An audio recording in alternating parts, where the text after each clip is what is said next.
know, wallowing in illegals, thievery. but it's wonderful, you know, in the sense that these things are being exposed. Oh, I mean, right. they were there for years, and I think everybody is down on the commission because all these horrible things are coming up, and they're not realizing that the reason they're coming up is because the integrity of the political body is really advancing, and the understanding what it's done to the people, and they're overseeing the government too. I mean, this is really, really important, and it is not a negative thing, it's a very positive thing. It's unfortunate we're talking about it now, but I'm glad we are. You know, it's almost a fluke, you know, had Mason not gone to Carroll Montgomery, we may not be talking about it. Man, who would know? That's where I'm at. But I'm hoping what we're doing is we're changing a culture that's very negative, and to a culture of openness and forcing this out. I mean, it's very painful to go through, but maybe by the time it's all over, that, we'll finally get things to where we want it to be. It probably, I'll be honest, I don't think it's probably going to take the 2010 election cycle. And then I think the new people coming in, they'll be coming in under different circumstances.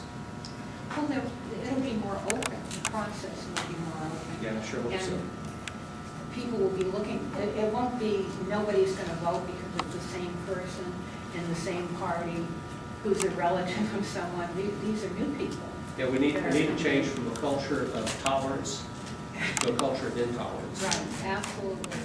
And people that are really servants in the sense that they want to do the right thing. Well, by the way, speaking of service and disclosures, apparently I finally got around to filing a lawsuit against me personally. We noticed that. Yeah. I haven't seen that yet, but supposedly I'm being sued by her along with my law partners. I understand there's going to be a modification. Squeaked by. Yeah, he didn't name me as defendant quite in that one, but that's nothing. I mean, Herb has referred to me in every scurrilous manner you can imagine in court pleadings, so I'm used to it. Finally, I'm a defendant, I get 5 times. Is the 2010, is Lockett's term to 12? Yes. It's 12. Yeah, there's two, I think there were two elected officials, the property assessor and the law director. This was not an interim office, it was a 4-year election. That's the only reason why we call this. As the consequence of a 2005 charter amendment, that office is not term limited. Voters in the same election where they were asked if they wanted to suspend the 1-year length of residency requirement for commissioners and school board members, they were also asked if they wanted to impose term limits in the same manner as other constitutional officers per thus and such section of the Constitution. Yeah, I love that. And 70% of voters said, hell yeah. Yeah. And they lifted the term limits to the law director's office. Yeah, and but So- that way, Assessor, right, that property. but No, just the law director, it was just the law director. That was The assessor's Mike office Moyer's. is not term limited, is it? yes. Yes. What had happened was the law director, because it's solely created by charter, it's not a statutory office or constitutional office. The Right. law director, well, taking you back a little further, The your voters history did not lesson. understand it was not a Back in constitutional office. 1996, I was asked, as law director, are term limits effective? My answer was yes, of course they're effective for every office referenced and created in the charter. So, that was my opinion. Anyone who asked, I gave it to them. I filed a lawsuit against the state election coordinator in the year 2000 and took the position that they were valid. I wasn't fighting term limits, I was trying to get the guy to count right, and won that case. But the first election cycle when they became effective and played into the election was 04 or 06. It was 06. 06, yeah.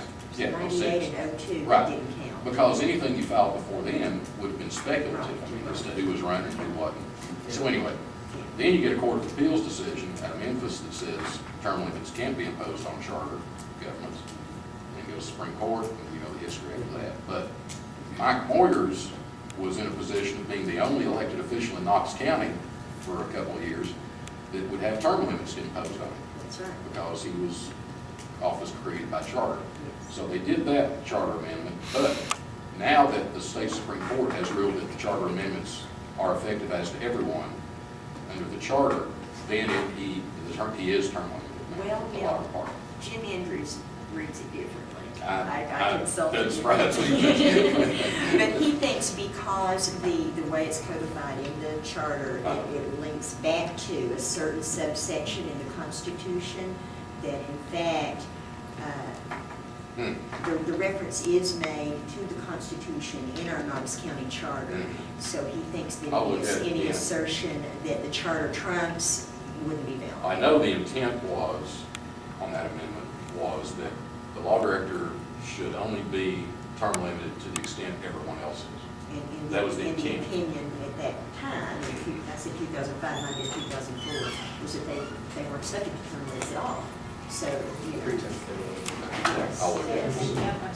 Thank you. Eli. Thanks for coming. Thank you for inviting me. Well, Commissioner Shelton, before you cut out, I want to embarrass you on the spot, but we've talked real candidly about who should or should not consider becoming a plaintiff in an ouster suit.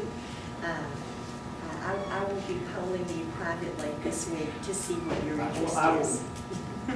I just wanted to preview that. And to pluralize briefly on what Dr. Briggs said, I do see how to politicize it, but it will help move the process forward. I would imagine. Quite frankly, we're disappointed that we don't have 10 citizens present last night, so, or tonight, I so have we'll poll everybody here. no qualms about it. Well, we got a cameraman. Well, won't be you- hard to find. They're citizens, you're It citizen. won't be hard to find 10. Citizen? Feel free to contact me. Mr. Miller, do you know, Reservations about.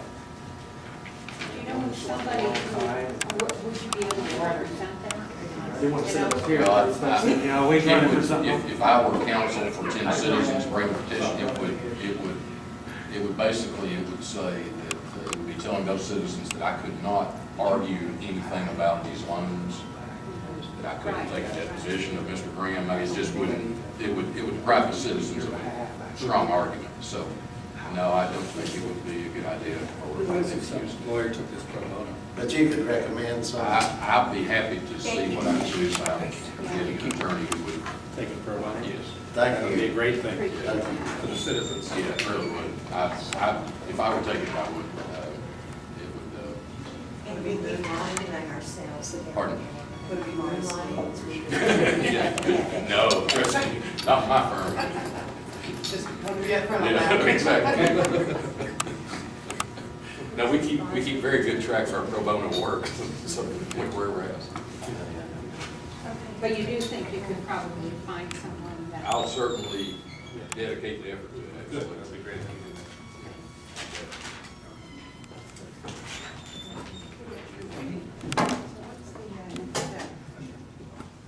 Well, I appreciate it.